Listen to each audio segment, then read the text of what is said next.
In 2005, I was diagnosed with multiple myeloma, and it was really a surprise. I just went for my regular checkup, and my family doctor called a week later and said, there was this weird thing on your blood test. I need you to come in.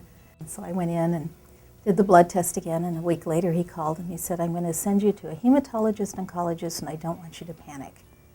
And I said, too late. And so I went to see Dr. Yee in Tacoma and found out I have myeloma, but at that time it was smoldering. So they didn't have to do anything for 15 months. I just went in every month for a blood test, and they just kind of watched it. And then as it began to grow, they said, well, we're going to have to treat it, and they started talking about stem cell transplants. And so I just, went out for the stem cell retrieval and asked all kinds of questions and turned up at St. Joe's. And there was Jeannie, and I think her name was Debbie. And they were just amazing people with this giant machine with coils and whoopy things, and it was wild. And so they hook you up with your catheter up to this machine, and your blood goes through this tube, and it's all nice and red, and then it spins in the centrifuge. And that was fascinating to watch. And the stem cells go here, and the rest of your blood comes back to you. And then we started the stem cell transplant procedures. And so I had to have chemo and lose all my hair.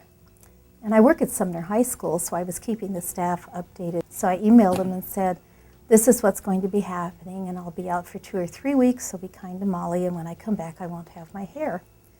And when I came into work the next day, my desk was covered with hats.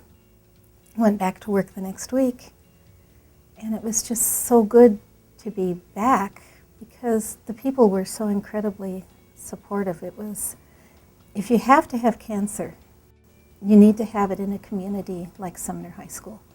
So we have blood drives there too, and the FCCLA teachers, Janine and Julie, have always done this, but now they do several a year, and it's just incredible to watch the kids and to watch this great community. And my doctor still says, if I could prescribe your support group, I could change people's lives. I'm in what's called partial remission, because full remission with myeloma is really, really rare. What they're working at is turning myeloma into a chronic disease while they search for a cure, but it's really hard to do a cure when it's a cancer of the plasma cells in your bloodstream. I mean, it's every place. It was difficult, but we've made it through, and we went well, and she came out, and we were back to life again. So. I never had any doubt that it was going to be all right. Without Cascade Regional Blood, there would have been no stem cell retrieval. And then after the transplant, I needed 2 units of red blood and 1 of platelets, and I may be positive. And it was just there. It was just there. That was so cool that there's no questions about it. There's no worry. There's no big drama or anything. The doctor says, well, you need some blood, and they bring it in and hook it up, and there it is. And so I've always been really grateful to the people who did that for me, and I have no idea who they are.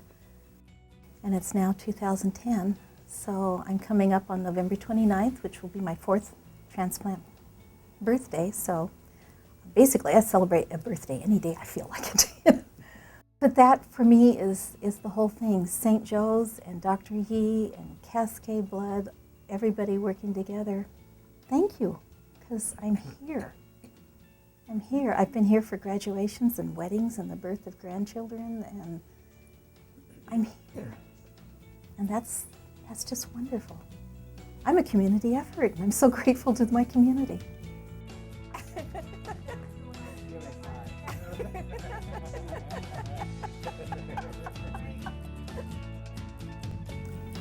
Blood donors saved my life.